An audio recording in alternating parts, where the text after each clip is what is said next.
بہت اچھا موضوع آپ نے رکھا اور ہمیشہ آپ رکھتی ہیں اور آپ کی پوری ٹیم رکھتی ہے. اللہ آپ کو جزائے خیر عطا فرمائے. الہی آمین. اچھا دیکھیں ایک بات یہ رکھیے گا اس بات سے پہلے کہ جو آپ بات کر رہی تھی اور آپ نے جو شروع میں انٹرو میں بات کی، اس کائنات میں دو طریقے کے لوگ ہیں. ایک سعید ہیں یعنی کہ خوش بخت ہیں، اور ایک بدبخت ہیں. خوش بخت according to Shariah, according to حدیث، وہ لوگ ہوتے ہیں کہ جو دوسروں کے معاملات سے عبرت حاصل کریں، ان کو عبرت نظر آتی ہے، وہ سوچتے ہیں کہ ہمیں بچنا کیسے، کہ ہم نے ان کا انجام دیکھا تھا نا، دیکھا یہ عبرت ہے. اور بدبخت وہ ہوتے ہیں جو لوگوں کے لیے عبرت بن جائیں. تو آج ہمیں اس بزم میں یہ دیکھنا ہے کہ ہم عبرت دینے والے ہیں یا عبرت بن جانے والے ہیں. اور اگر عبرت بن جانے والے ہیں تو آپ قرآن پڑھیں، حل ادا کا حدیث الغاشیہ وجوہ یومئذ خاشیہ. کچھ لوگ اللہ سبحانہ و تعالیٰ کی بارگاہ میں جب آئیں گے، وجوہ یومئذ خاشیہ، ان کے چہرے ذلیل ہوں گے، عاملۃ ناصبہ، ان کے سارے عمل برباد ہوں گے. اور کچھ لوگ ایسے ہوں گے وجوہ یومئذ ناعمہ، ان کے چہرے چودھویں کے چاند جیسے چمکتے دھمکتے ہوں گے، اور اللہ سبحانہ و تعالیٰ ان کا استقبال فرمائے گا.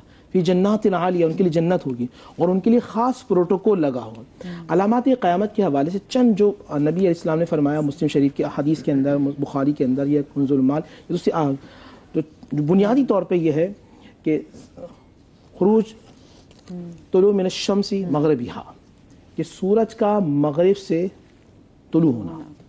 خروج داب علی الناس، یعنی کہ ایک جانور زمین سے اللہ سبحانہ و تعالیٰ نکالے گا اور وہ لوگوں سے کلام کرے گا. خروج دجال، دجال کا ظاہر ہونا. سیدنا علی شیر خدا کی اولاد میں سے امام مہدی کا ظاہر ہونا، خروج ان کا ظہور ہونا، ظہور مہدی سے کہتے ہیں. اور پھر حضرت عیسیٰ روح اللہ کا آسمان سے جامع مسجد دمشق پر اترنا فرشتوں کے پروں پر. یہ وہ واضح علامات ہوں گی جو حضور نے فرمایا جو قیامت کی سب سے بڑی علامات میں سے، جو یک کے بعد دیگر ایک ساتھ مستقل ہوتی چلی جائیں گی. اس کے علاوہ بھی جو کچھ مسلم شریف کے اندر حدیث ہے، میں نے جو آج پڑھی وہ میں دیکھتا آیا کہ نبی صاحب نے فرمایا کہ قیامت اس وقت تک نہیں آئے گی جب تک عرب سرسب شاداب نہ ہو جائے.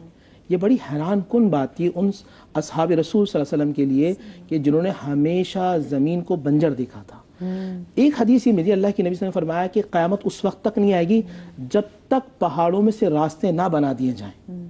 یہ بڑی حیران کن بات تھی کہ راستے کاٹ کر سرنگ بنا دی جائے یا پہاڑوں میں سے راستہ بنا دی جائے اس زمانے کے اندر.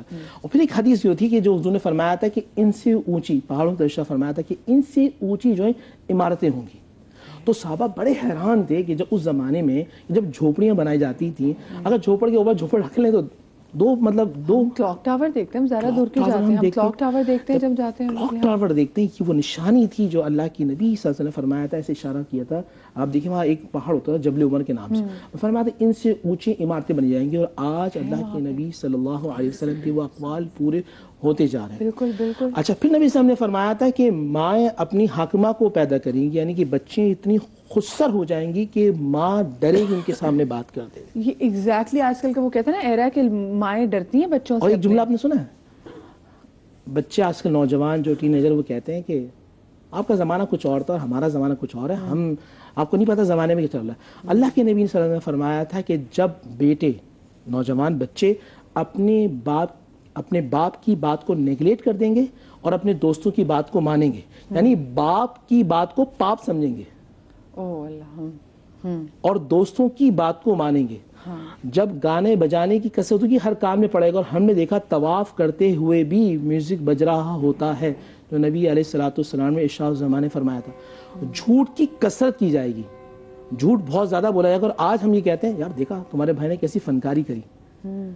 نبی پاک صلی اللہ علیہ وآلہ وسلم اس زمانے میں جس چیز کو منع فرما رہے ہیں، یحبون القصور وینسون القبور، لوگ عالیشان محلات سے محبت کریں گے اور قبروں کو بھول جائیں گے.